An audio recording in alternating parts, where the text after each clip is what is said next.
Welcome to the Boss Mom podcast. You have me, Dana, and Krista. Who's Krista? Hello. We're recording this. I'm trying to do it where my phone has the nice camera and I'm going to end up totally looking in all sorts of wrong directions. So if you're watching this and not listening, I'm sorry. And if you're listening and not watching, just imagine that I'm all over the place. I mean, I think Give you a good visual. I'm always looking around at everything all of the time anyway. So to envision a time where I record a video and I'm just looking at the right thing is probably never going to happen. Actually, when I do training for how to be influential, like how to be a motivational speaker, and I'll tell people, stop staring at the camera. It freaks people out. Like the natural human nature is to look up left, to look at, you're recalling a memory, you're lying, all those micro expressions, they're what make you human. So when you just stare and nothing moves, it's unnatural. So don't worry about being all over the place. Visually, what you say should be succinct, which is hilarious to say because this is not at all what our topic is today. Our topic is about time. Our topic is about time. I need you to be succinct. So completely off topic. We're going to talk about, time, this elusive thing for moms. How do you get crap done when you've got kids around? How do you even time manage when so much of your life is disruptive? Yeah, super disruptive. Yeah, my daughter was feeling bad last night, so I the whole way we structured the night was completely different. Then she got up and wanted to go to school, so it's like, the businesswoman in me wants her to leave because I need to get work done, and the mom in me is like, are you well enough to, go to school? Unlike my son who came in and he's like, I think I should probably stay home. I was like, no, you are fine.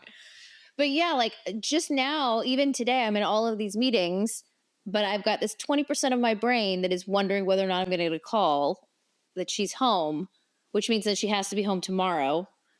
And so it's now consumed at least a part of my mental load just by my children existing, even if they're not here. Yeah. Well, I want to start off with a reframe about like how moms view time, because I think a lot of times we tell ourselves we're not good at time management, but I think we're actually the best at time management. Yeah, the best. Yeah, the best. Not because we have some amazing skills, but because we have to be.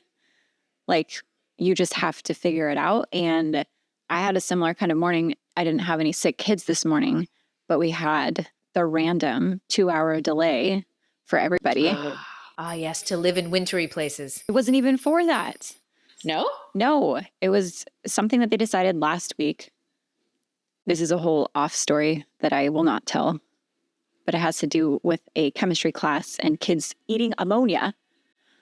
So things like that, like consume my brain. And then I'm like, also, okay, so now I've lost 2 hours of the day, essentially, for work stuff. And then I have to worry about how we're getting kids to and from 3 different schools. Logistics, yes. And I think I'm doing okay. But it is. I think I'm doing okay. You're doing great. See, thank you. But yeah, it's like, I don't know that any like time management systems or processes are anything that I could ever actually stick to. And that makes me feel bad. And it makes me think that I'm bad at time management. But I don't think that's the case. I am annoyingly flexible. No. Yeah. Well, you're born that way. Like they joke when a woman's driving a car, she's got 18, she's a great multitasker, and men are better at driving cars because they're like focused. Like, well, yeah, but we had to be built that way. Oh my gosh. So last night I'm trying to coordinate a Christmas, holiday party at Jake's school. Joe has some performance for gymnastics, so she wants her best friend that lives where we used to live. I go to call the father of her best friend, and my brain is in so many different places. I call the wrong person. I call it a past client who has the same last name. And he answers, and then I'm like, wow, this is not Chris. And I'm like, hey. And I was like, oh my God, I haven't talked to you in years. How's it going? Sorry, I just randomly called you, but great. And the reason I thought of it is because they do homeschooling, and I helped them make a parenting course years ago. And I was like, hey, so like Joe asked how many, I said they've got a lot of kids. And she's like, how many kids? I was like, oh, let's see. Have you had any more kids? They have 9 children now. 9 children. I don't know. I was like, so you've actually, she was pregnant with her 8th last time we had talked. I was like, you actually have more children. Like, why? What? And I love that there are people that do that, but oh my gosh, like the amount of figuring out what you're doing when, like that's real time management. How do you manage 9 and it's your own school. You literally have your own school with 9 Yeah. children Yeah. and all of those things. It's like we are naturally born as women. I believe it is in our DNA to be able to juggle things. Yeah. Yes. And It's ingrained. it Seeps is. into our skin. Yeah, it is. And it's like, I've been thinking about this all, not for this podcast episode, but just because of my life, like last night and then this morning, it's been top of my mind because it is pretty different than like James's experience in this. And to me, I go through like waves of like, it's so annoying. It's so frustrating, but also like, it's really cool that I get to do this. So like last night I'm, making dinner. I'm like doing things with the kids and then random things come up. My teenagers want to be driven somewhere, which is a whole thing, or they want to go meet up with somebody. And then the little ones just want to play games and like this is like too much. And so like we're wrapping down for the night and I know there's a 2-hour delay. And so I'm like, everybody can stay up late, which means I'm going to take this hour to get some work done because everybody can stay up late. And I'm like, you're bargaining all the time. Yeah. Yes. And then my husband comes down and he's like, you're always working. And I'm like, first of all, that's not true. Like, I do work a lot, but my family doesn't see it in the same way because like I'm working in these in-between moments. And so it looks like you're working all day long. And you're like, no, I worked 30 minutes today. And it's been like, I mean, I've chosen this because I want to work from home and I want to be available to my kids. But I'm like, it looks like I am working a lot, but this was very strategic on purpose because I just spent the other 2 hours prior to this doing all of the fun things. And now, I'm working at 9:00 at night, but that's not my whole day. The majority of my day is like finding pockets like this to get things done. I think you hit on something really important because I think the whole world, I do that where I'll be like, oh yeah, I was working last night. They're like, oh, Dana, you should really like rest more and take time from you. I'm like, dude, I went and had lunch with somebody and went to the gym. Like, and then my kids came home at 2:30 and from 2:30 to like 5, we hung out or, we went shopping or whatever. I remember buying groceries yesterday and being like, could you just put it in 2 bags so I feel like I'm getting more for the price that I just paid for these 6 groceries? Like, oh my God, it's painful. But I completely agree with you. We feel like I know the world judges and thinks you work too hard because you don't have the traditional 9 to 5. I know exactly what you're talking about with the kids and the way that, and we have a lot of, I think we should all be having really big conversations with our kids about like the way I work is non-traditional, which means it's going to feel like I've worked peppered out throughout the day and the night. But ultimately, every time you need food, I'm stopping to feed you. Like if I were at a job, that's not what would happen. Like their dad, they come to my house after school. Like otherwise they'd be in an aftercare program. You know what I mean? Like they get to be here and eat the food they want from the fridge and like do those things. Yeah. So it's like, I feel like we are constantly making choices. And I think that's maybe why moms feel like we're bad time management because you can't just go, oh, here's my schedule and I'm sticking to my schedule. You're constantly moving things around and you're constantly bargaining and making choices. And then we go, oh, well, then I'm not good at managing time. And you're like, no, man, the people that can do shit on the fly, that means you're good at time management. You might not always after the fact think you made the right decision, but you're in the moment deciding, my kid really needs me. I'm going to stop and do this. Or like, you know what? Nobody actually needs me. I'm going to go get some work done or I have some quiet time. You're making those on the fly. Like the people that need to like have all the things in advance in order to be able to execute it and do it well, like that means you're a novice at it. You're getting, but we have the skill to like literally fluidly move through 10 different things. I mean, I love to complain about it, but we're freaking good at it. We're good at it. Yes. I also love to complain about it. I saw this thing from the guy that you recommended. He has the really long hair. He's Ooh, like the guy. he's like the Norwegian something guy with long hair, and he sells hair oil. I don't know his name. No idea who you're talking about. You sent him to me, and he made a thing of I'm like, sure I did. yeah, there's mansplaining and then there's woman planing. Oh, does he have all the tattoos and he's super tan and really big hair? He's Romanian. Okay, yeah, he looks like a Viking. I didn't know he sold hair oil, but I like that about him because he's got amazing hair. Yes, he sells It's hair ridiculous. oil. But woman planing is the thing where, yeah, like sometimes I just want to complain about it. And that's what I wanted to do last night. I'm like, told my husband, like, this is not a complaint from me. Like, I'm not complaining in that I need you, like, I'm upset at you or I need the situation to change. But it is frustrating because really, as a mom and when you're working from home, most of my minutes throughout the day are consumed by something or someone.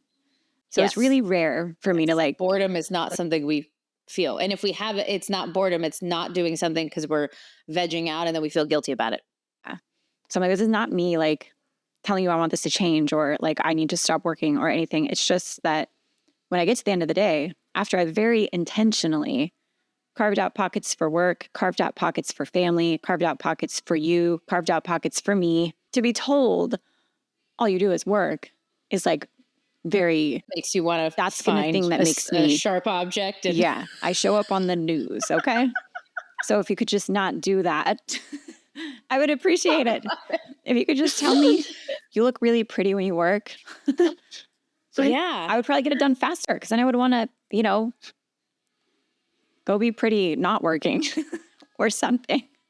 Go be pretty not working. Yes. Yeah. No, I totally. Yeah. I do that with the kids. I'm much more snarky and sarcastic with the kids.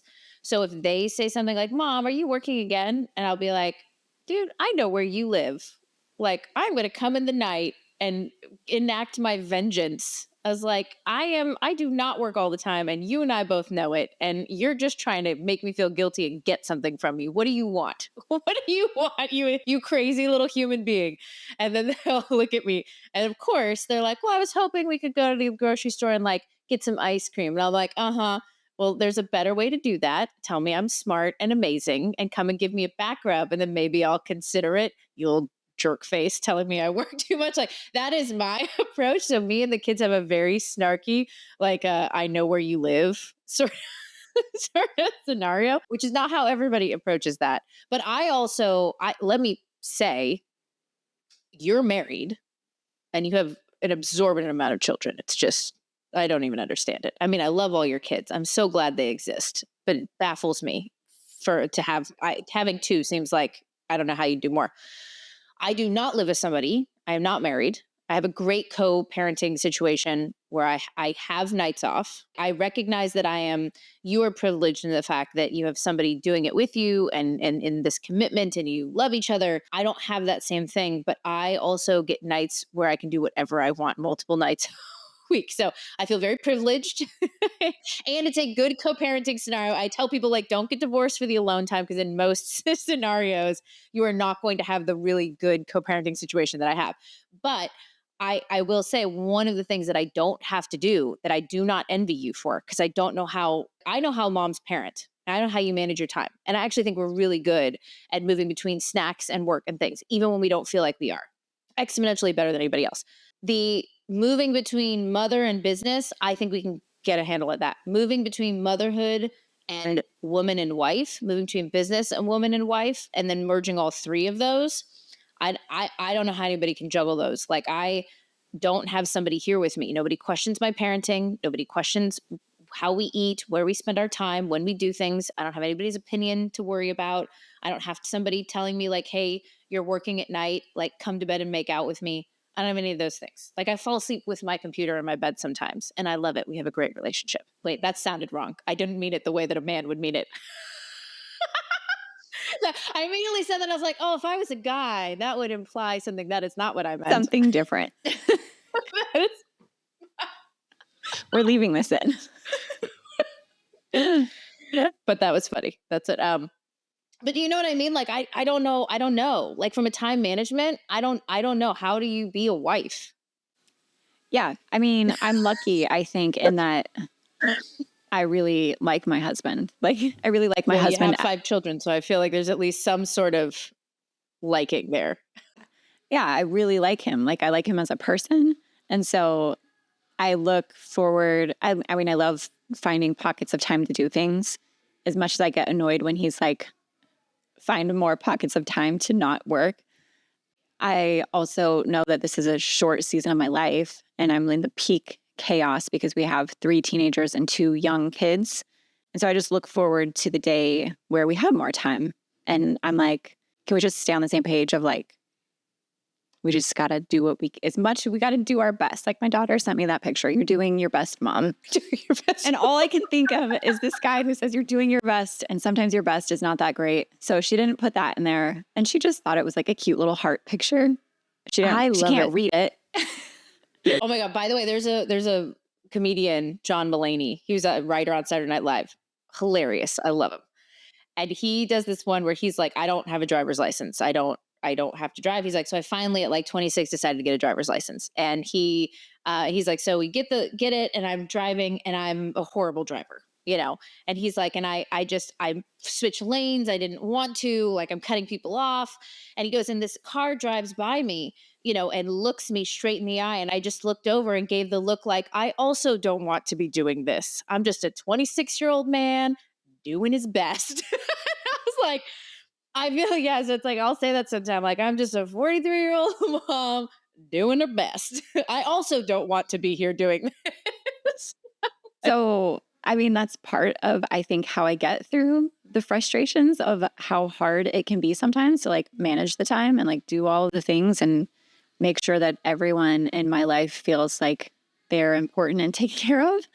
Yeah. And then I think about the future of like, one day I will not have all of this on my plate.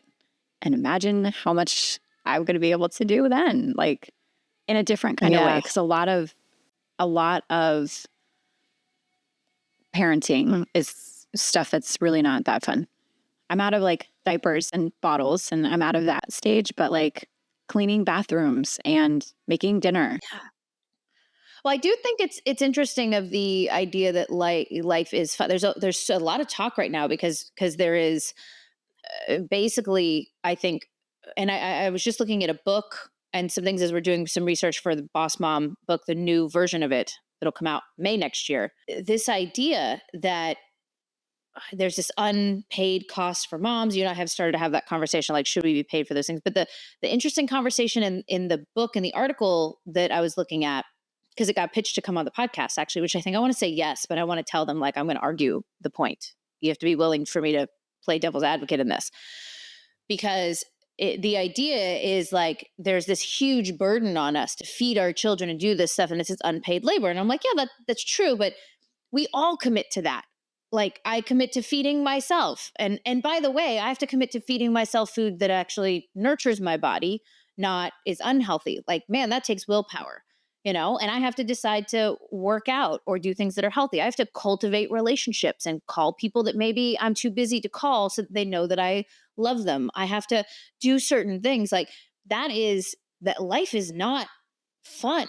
It's not like it's an 80-20 thing. Like you earn, and you have to earn it, right? Like I'm earning the right to relax a little bit once my kids are grown up, because I'm working my ass off to make sure I have good kids that are less work when they're adults. Yes. Like that's what I'm doing. And I'm cultivating relationships so that should something happen to me, there are people that actually give a crap enough about me that would stand up and be there for me or fight for me if something happened. Or yeah, like, and I would do the same for them. I want deep relationships, and that's hard. Like life is actually really hard. And so all of this content and everything that people are putting out that makes you go, I should be resentful that life is hard.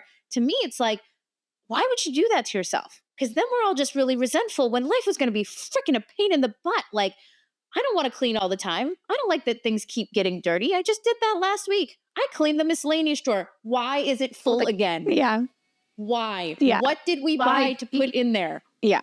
Yeah. Why? What is happening with that? But that's how life is. And I get worried that we all judge ourselves and feel these certain ways, but then get resentful that it's hard, when like you should rejoice in the fact that you have the freedom and the ability to have too many things going on that are things, some of the things that you don't want, but they're for people that you love, and some of the things that you do want. And therefore, you have to worry about time management because you're not boring. Yeah. Is that a rant? I just feel very ranty about that. I think we should make a follow-up episode on this topic because it is related to the time.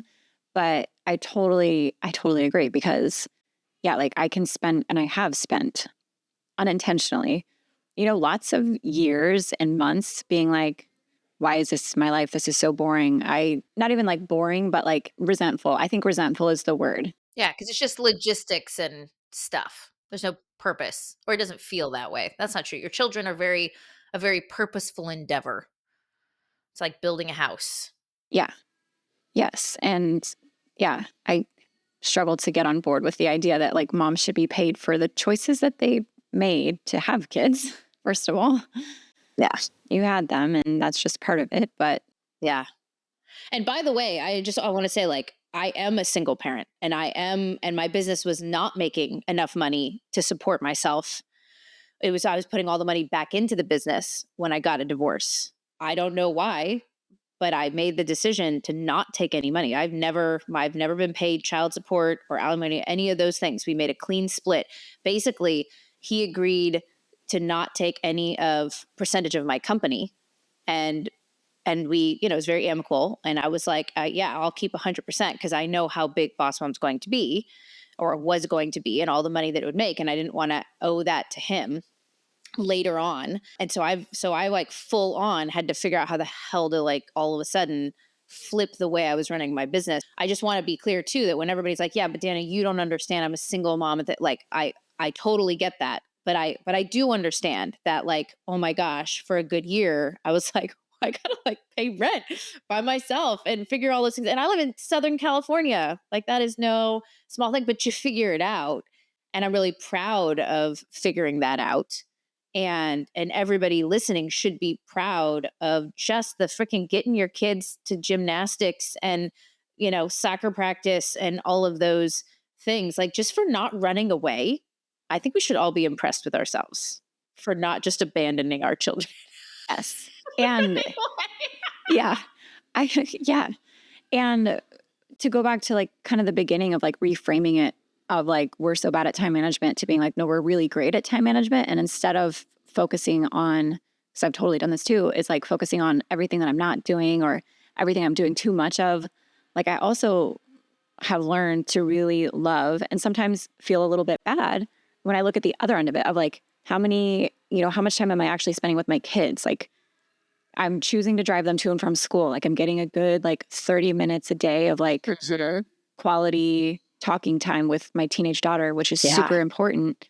And like finding all of these pockets that I wouldn't have with them if I was to do traditional work. Because sometimes I'm like, it would be so much better if I just like went to work and had like 8 hours of uninterrupted time. And then I came home and had this many hours of uninterrupted time, but that's not reality. I see how they are with my kids with their dad because of that. And it's like dinner time becomes this forced time of connection that they're miserable because everybody's tired. Half the time they're being forced to eat things they don't want to eat. As a mom, we may worry about our time management, but when your child says like, oh my gosh, mom, this game I'm playing did this thing, I want to show it to you. Or, oh my goodness, like come watch this or look at this. Or, oh, they want to come cuddle with you. You can stop what you're doing for the most part, depending on, who you're talking to or what you're doing, and make that time for them. Like, I actually think we are capturing the moments as they are happening, and these little things that build this really deep relationship instead of forcing connection time after work. Yeah. Yes. And I think that's a big deal. By the way, we do have, for everybody watching, we have, and then we'll kind of wrap up, we have our daily focus board, which I spent years figuring out. And it is for somebody who's got a lot of fluid motion. And it's basically where I'm able to throw tasks in a day. We use ClickUp, and we have a template for you that you can, but you can also import it into any system you have. But the idea is I can put these tasks and then I can drop them into different days. I can move things around because I maybe didn't get to that and I kind of go, oh, this was urgent. This has to get done today. And I have a little like red, green, or red, yellow, green sort of system that allows me to go, that can't move. This one has to get done. But these ones, there's a little more flexibility. And the idea of the cognitive energy it takes, like, I can't get this one done if my kids are around. Like, this one has to be a nap time, kids are at school before, after, like, has to be alone time in order for me to get that done because it takes too much mental energy or I need to get into a creative flow. So we do have that. Do you have any idea what that link is? No. I like it's probably boss-mom.com/focus board. Focus. Just focus. Okay. And then the other one is we have a new training I just go through a video and walk you through how I'm using AI, and part of how I'm using it is for time management, where I go in and I have it help me plan out what's important and then have it help me prioritize and help me do check-ins as I'm getting through things, and that has been really, really helpful. So if you go to boss-mom.com/AI, you can go grab that video and walk through. Yes. AI is really helpful for that. I won't say anything else on it because they can just go watch the training, but I also use it and it's amazing. Yeah. Yeah. Which is funny because I'm pretty sure a year ago, you and I both were like, absolutely not. Oh, totally. I don't need AI. I will never don't know use how I AI. would use it. And now I named mine Aunt. And yesterday I was like, dude, I don't know how I would survive without you. Because even when I'm in the car, I can throw ideas out at it and then it will help me summarize or break down or write things out for me. And then when I get home, I can just pull that out. And I have, drafts for articles I want to write. I have, like summaries for how I want to send something to a client, emails I want to do. Yeah. And I always have to edit them or tweak them, and that's fine. But man, the mental load of getting me 3/4 of the way there is invaluable. So what's your takeaway, your summary statement for the ladies? Be nicer to yourself and tell yourself that you actually are really good at time management, and utilize, I would say at the end of this, utilizing tools that can free up and do like the logistical work of you in work. Like AI clears up so much mental space for me that I don't have to think about it. I can just send it over and it does it for me. Like finding ways to leverage little things like that take your mental energy. Yeah, actually we should put a link in this description and on the blog post that goes with this to the interview I did with you a long time ago about Motherhood Simplified, because some of that is also getting rid of that feeling like you have to do all of these things and you have to have all this stuff and this clutter that just kind of fills up space. There are things you can get rid of and do, and culturally we feel like we can't. But that was a really good conversation about you simplifying and how that looks. So everybody we'll put a link to that. I think we can do that, right? I know where it is. You know where it is. Yeah. And that my summary would be to rethink what you think time management is. Like, we think time management is that you have a schedule and you stick to it. Like, you've decided what you're going to do that day.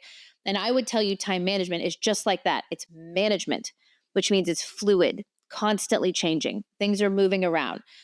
The best time management you can have is to just constantly assess and reassess throughout the day what your priorities are and what's going to give you your biggest bang for your buck, whether that's in your business or with your family or with your partner or for self-help, whatever that is, for self-care. That's where real time management is. Time management is in the continual reassessment of what is most important, and then recognizing that is fluid throughout the day and constantly changes. That's good time management, not putting something in a calendar and sticking to it, because if that is your definition of time management, every mom will be terrible at it. Yeah, it's impossible. Yeah. Well, this is fun. Yes, this was good. And I was like, we kind of accidentally matched. There were versions to pick. I love it. Well, from all of us here at Boss Mom, we heart your face. And we can't wait to see all the things that you do and you create. And hopefully we've given you some breath of fresh air feeling about time. Yes, according to my daughter. We'll see you next time. Yes, time doesn't even exist according to my kid. So what is time? Oh, my daughter, one thing my daughter said, I remember we were in a grocery store bathroom on a trip back from visiting my grandpa years ago. And we were sitting there. She goes, Mom, when I die, does everything stop? And I was like, well, no, like you go, but the rest of the world still here. She's like, no, I think when I die, everything will just end. And I was like, well, that's very narcissistic of you to believe that is, or egotistical, or whatever the right word is. I was like, okay, so like when you're done, just we're all done. And she's like, yeah. And she was like 4. And I was like, very, very deep thinking, Joe. But okay, 4-year-old perspective. there you go. I think everybody's good. When I'm done, I think everybody's done. Oh gosh. Okay. Well, we make sure you go and check out for the opt-in stuff so you can get some of the tools from us, and subscribe, follow, do whatever, wherever we're at. If you're watching or listening to this, do the thing that allows you to see more of us, because we're kind of fun. I think we're fun. And we say things sometimes that might be helpful. So, okay. That's it. I'm just going to stop recording. How about that?